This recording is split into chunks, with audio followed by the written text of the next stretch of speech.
so this week's video, I'm going to walk you guys through 2 different types of cardio. I know cardio is all the rave these days with summer coming up. You've got HIIT, you've got LISS. I'm going to kind of walk you guys through what each one of them is, which one you should be doing specifically to get ready for summer. Then at the end of the video, I'm going to walk you guys through just a pretty standard workout I like to do with my strength athletes, just to show you guys a little bit of what I do part-time with my strength conditioning.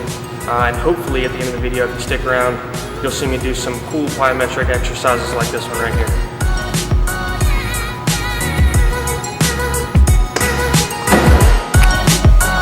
Alright guys, so we're going to talk about LISS, or low intensity steady state cardio. It's one of our 2 modalities we'll talk about today. So for LISS, what we're going to focus on is a consistent effort level. And what that means is our heart rate, the speed on the treadmill, or whatever cardio equipment you're using is going to remain the same. So when you do LISS, the idea is that you should be able to communicate fairly easily without being too out of breath. The more I talk, the more difficult it will become. But basically we're staying at the same speed, and we're going to do so for a long period of time. Okay? Some advantages and disadvantages of LISS. Advantages, really easy. So as you can see, this is really easy for me to maintain. I can watch TV as I do cardio. Another advantage, it's going to burn primarily fat. So the substrate we're going to use primarily for our low intensity exercise is going to be fat. And we'll talk about the difference between HIIT in just a little bit. A disadvantage, however, is it takes a lot longer to burn the same amount of calories you can with higher intensity work. So what is HIIT training? HIIT training is going to be a high intensity interval training, and what that means is your effort levels are going to be really, really high, and then you're going to have effort levels at really low intensities or levels, whatever you want to call them. Basically, you're going to get your heart rate up really high and then bring it back down. So you're going to work really hard and then take a break, work really hard, take a break. And all that means is we're going to be able to push ourselves harder, faster, burn a lot of calories really quickly. HIIT training can be good if used and incorporated properly. So I'm going to walk you guys through some advantages and disadvantages while I get the treadmill at the right speed. So advantage number 1 for HIIT training is going to be the fact that you don't have to work all that long to see the same results in terms of calorie expenditure. So in terms of calories expended, when you train for HIIT, so when you're doing those high intensity interval training, you're typically able to burn more calories more quickly. Another advantage, you're actually burning primarily carbs. So that's not necessarily an advantage or disadvantage, I guess. But for people that enjoy eating carbs, if you don't want your carb numbers to be as low, HIIT training can be a really good way to allow you to eat more food during the day and then burn it off later. A disadvantage, and this is one that a lot of people don't understand, you're actually, because it's really high intensity, you're actually unable to do HIIT training as frequently as you can LISS. So I could wake up and do low intensity training every single day for the rest of my life, no problem. It wouldn't put too much stress on my muscles, tendons, knees, whatever, but HIIT training can. So when you do a lot of HIIT training, it's important for you to make sure you have recovery days built in. So if I do HIIT training, typically I'm looking at 3 to 4 days a week. Depends on how hard I go in the gym that day or the previous day. But you definitely want a recovery day in between of most of those sessions. So I've got my speed up to 7.5. Hopefully I won't fall. I'm going to show you guys what HIIT training will look like, and then we'll talk about which one you should be doing and which one's going to be best for you to sculpt that summer body that you're looking for.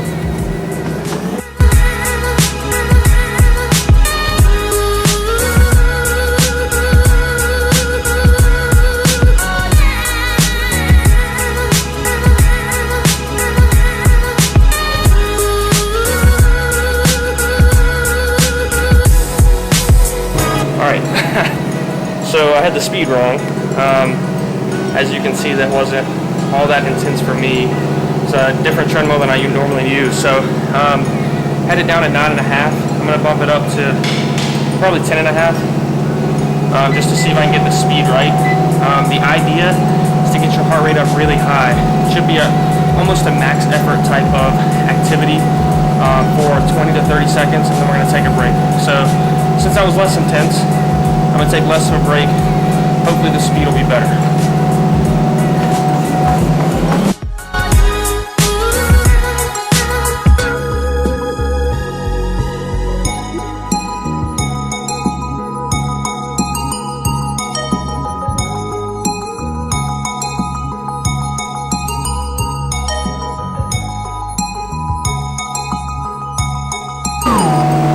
so the speed was better, which is good. Still a little bit slow, so I'm gonna bump it up to 11 and a half. Probably gonna fall, so make sure you get this on video. But I'm gonna keep increasing speed until I feel like I'm working hard enough. And what that means is it's gonna be difficult for me to complete those 20-30 seconds. That's kind of the goal. Okay, so give myself another 15-20 seconds, rest, catch my breath. Once my heart rate comes down a little bit, my breathing's settled a little bit, I'm gonna get back into it. So the goal for this is to make yourself really work hard. I prefer HIIT training because I feel like I'm able to push myself farther harder than I do with LISS. I'm one of those that's really, really hyper competitive. So this type of training works really well for me. I get bored really easily, so LISS training tends to be a little bit too boring for me. So if you're able to get on the treadmill and run for 30 minutes, that's great. It's a great form of cardio. I can't do that.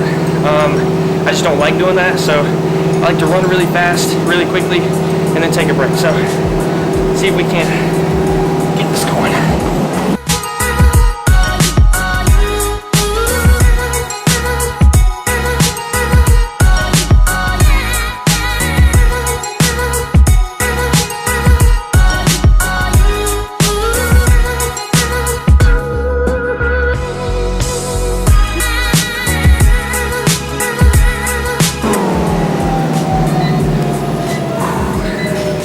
All right, so that speed was better. Typically when I'm doing HIIT training, I'm gonna do that probably about 11 and a half. I'm gonna do that about 8 to 10 times. Whatever's comfortable. It's hard to talk on catching my breath. But I'm gonna do that like 8 to 10 times. The idea, and you guys can see, if you'll pan around, Carlos. Calories burned 134, med 6.8 watts, 124 watts, just a power measurement. Well, it disappeared, but you guys can see that I was able to burn a lot of calories really quickly, and obviously I was off the treadmill for probably close to half of that, if not more, so that wasn't a true number, but the idea is that we're able to burn a lot of calories really quickly with that type of training. So which modality is better for you when it comes to cardiovascular health training, calorie expenditure? Two things we need to look at. Number one, which one burns the most calories? Because that's what we're looking for. To get lean, you got to burn calories. Number two, which one long term is going to be beneficial for us in terms of energy expenditure after our workout? Okay, because your workouts typically are going to last hour and a half. What's really important is how much energy we expend after we leave the gym. Okay, and we call it EPOC. It's basically oxygen consumption post-exercise. So for me, there is no best type of cardio. It's all dependent on who you are, what you like to do. I think a variety of each is really, really beneficial for most people for a lot of reasons. So number one, HIIT training, like we went over, is my favorite for sure. It burns the most calories. It does burn primarily carbs, but it still does burn fat. And then the EPOC response in the body is actually going to be very, very similar to that of LISS. Obviously, you have to spend more time with the LISS, but the EPOC numbers that I've seen, the research I've looked at, very similar. Okay, so realistically, in terms of energy expenditure, the only difference between the two is the time it takes. So HIIT, you can do really, really quickly, burn a lot of calories really fast. Low intensity, you're going to typically take longer in the gym. Just depends on what you prefer. For me, I like to get in, get out, do it fast. Have something that's really going to push me and challenge me in that way. So I prefer HIIT, but I'm not going to be able to do that every day. So what I like to do is I like to have a HIIT day, really go hard with cardio, and then I'll have a LISS day in between, a sort of an active recovery or a dynamic recovery session. Can be effective. It just depends on what you like to do and how you want to schedule it in your workouts. I, again, prefer to do the HIIT training 3 to 4 times a week. And then on the days I'm not doing HIIT training, I'll sprinkle in some low intensity steady state. I think it's a great way to warm up before your workouts, get blood flowing, especially if you work out early like I do. But then it's also another good way to get calories burning, not only during your workout, but then also throughout the day. So there is no best modality when it comes to cardiovascular health, calorie expenditure, whatever you want to call it, cardio in the gym. You just have to get in here and do it, and that's the most important thing. So choose what you like to do the most. be smart about it. If you're doing HIIT training, give yourself a recovery day, but you want to choose something that's sustainable. So the goal for us is to not get you in the gym doing my workout. The goal is to get you in the gym doing a workout that you like to do that's sustainable for you and yourself. Your goals, your lifestyle, okay? So we've walked you through LISS and HIIT. Obviously I didn't do the full workout, I'd be drenched in sweat.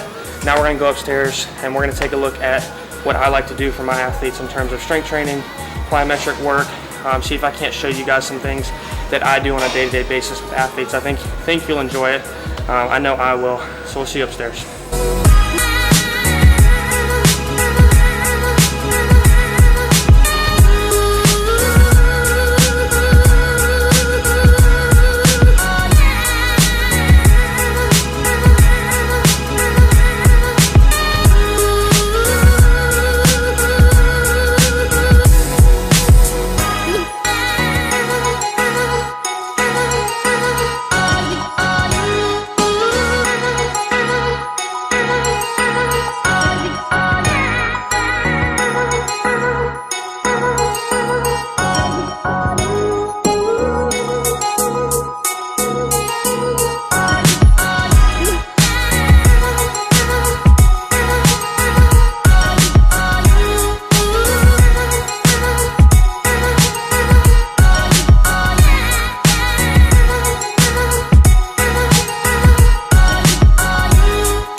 Alright guys, so that was a good example of resistance training that I might use for athletes.